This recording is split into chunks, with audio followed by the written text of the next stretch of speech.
Buying a new car is a big decision, and I've driven quite a few different Chinese EVs. So when it came time to buy my own, I knew exactly which one to buy.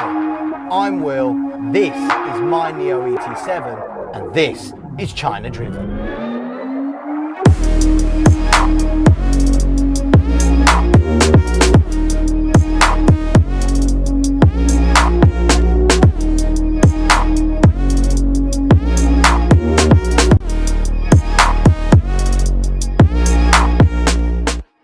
Now, I'm no NIO bro, and I don't own any stock, and unpopular opinion, I'm not a fan of their first gen SUVs. I think the ES8 has quickly become outdated versus what the competition offer, and for all the sporty intentions of the exterior of the EC6, I don't think it has the handling it's posing for.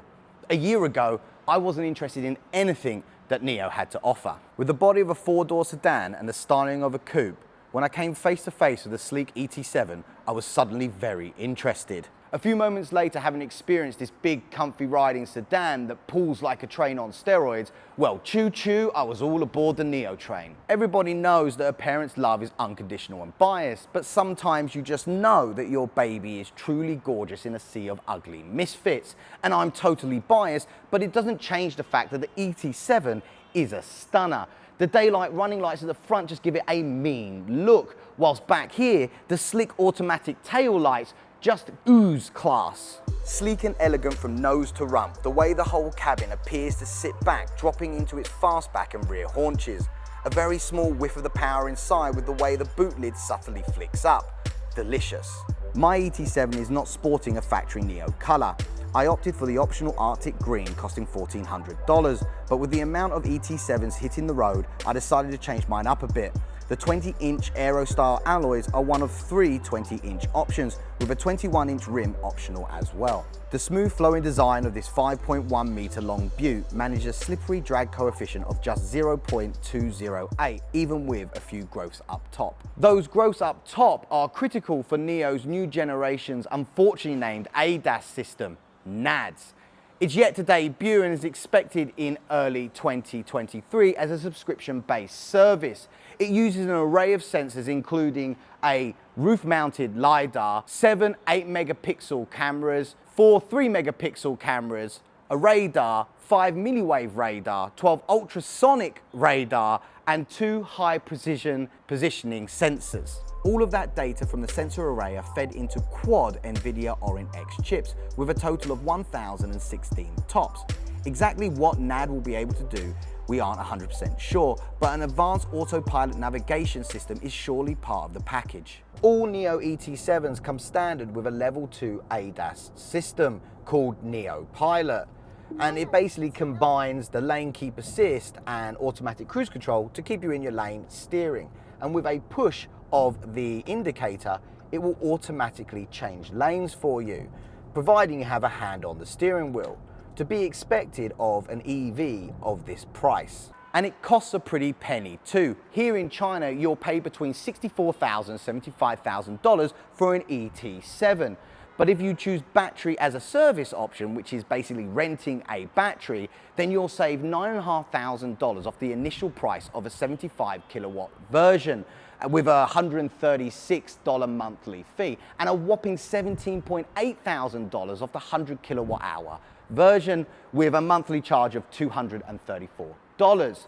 Every NIO owner gets 4 free swaps a month, and if you forego the home charger, then you can have 6. It's definitely a quick affair to recharge this thing. Talking about speed, if you prefer your fast EVs with fart noises, then the ET7 is definitely going to let you down on one of those aspects. Thankfully, it's the one that brings laughter of joy to all those under 5. Because this thing is properly fast. In Sport Plus, the accelerator is razor sharp, and NIO say on paper that this will pummel 0 to 100 kilometers in 3.8 seconds with its 480 kilowatts of power and 850 newton meters of torque, twisting its dual motors. All-wheel drive at its best. But surprisingly, what NIO doesn't announce so loudly is that 3.8 second sprint time is actually a lie. You see, NIO records the ET7 sprint with a driver and a passenger on board. and half a load in the trunk. No 1 foot rollout sneakiness here. In reality, rumors have it that the NIO ET7 is faster than a Tesla Model 3 performance, but we'll test that out in a future video, along with the ET7's claimed 33.5-meter braking distance. But don't get carried away, there's no performance badge in here. Sure, a bit of damp road, excessive steering and a prod of the accelerator, and the back will step out. But it's a large plush riding barge that's fast and quite tidy. Push it too much and it will almost certainly understeer. Sport Plus is all fun and games, but drive it how it's meant to be driven and it all makes sense. Pop it into comfort mode and waft down the road as the steering becomes lighter and the air suspension raises, letting the car deal with all the annoyance associated with horrible truck-destroyed urban roads.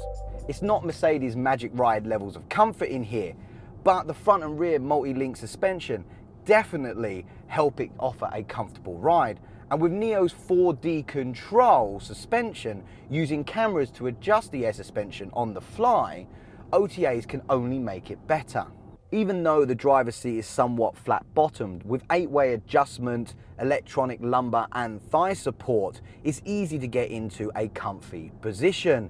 Heated or cooled seats with massage functions to choose from. Even better yet, sit back here and enjoy the enormous amount of legroom thanks to that wheelbase of 3,060 millimeters. Or go the whole hog and boss it out. Move the passenger seat out of the way.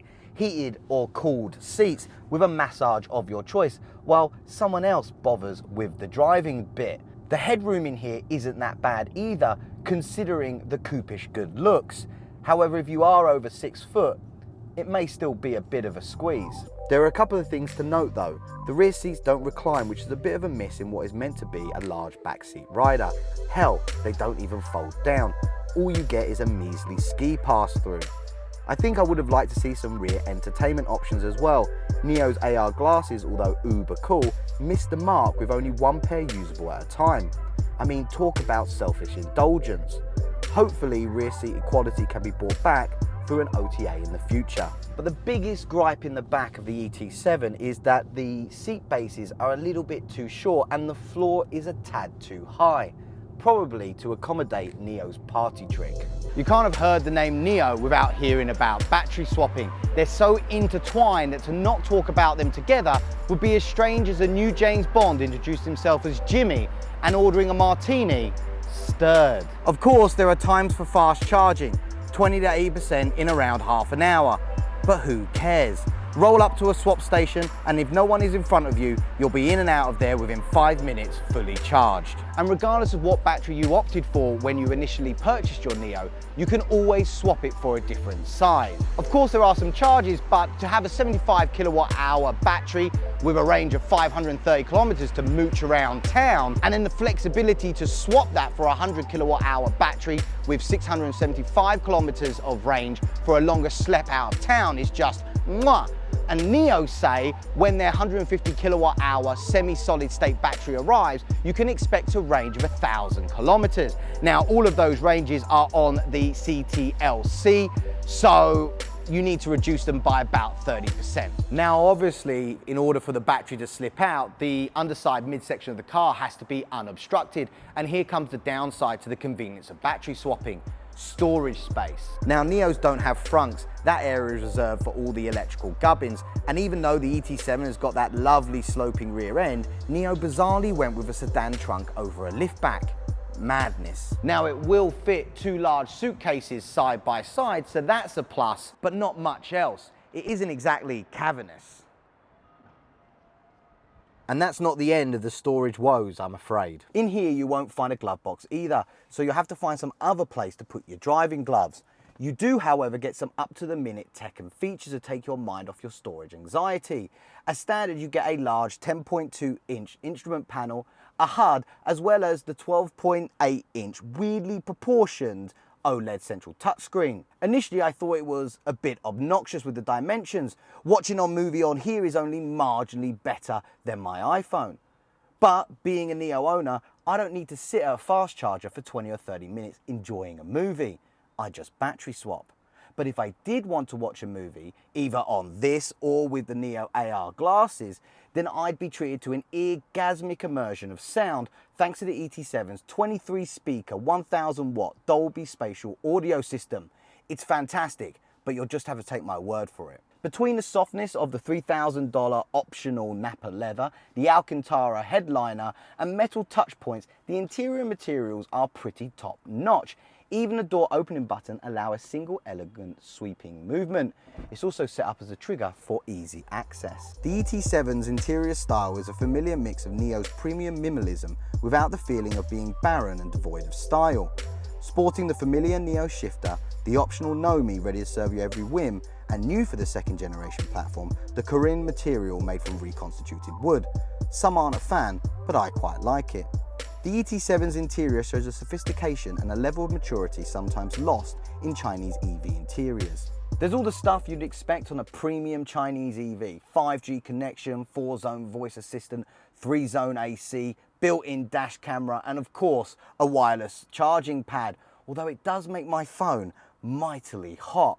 The cabin has two USB-C front and back, but just going to the back to interior material quality. Why did NIO do this? Such a massive, hard, cheap piece of plastic back here, center stage. Bewildering. Above it is a small screen which deals with the rear seat options such as seat heat and ventilation, as well as media controls and the spa massage function. Shame it's not here in the armrest where it would be a little bit easier to access in comfort.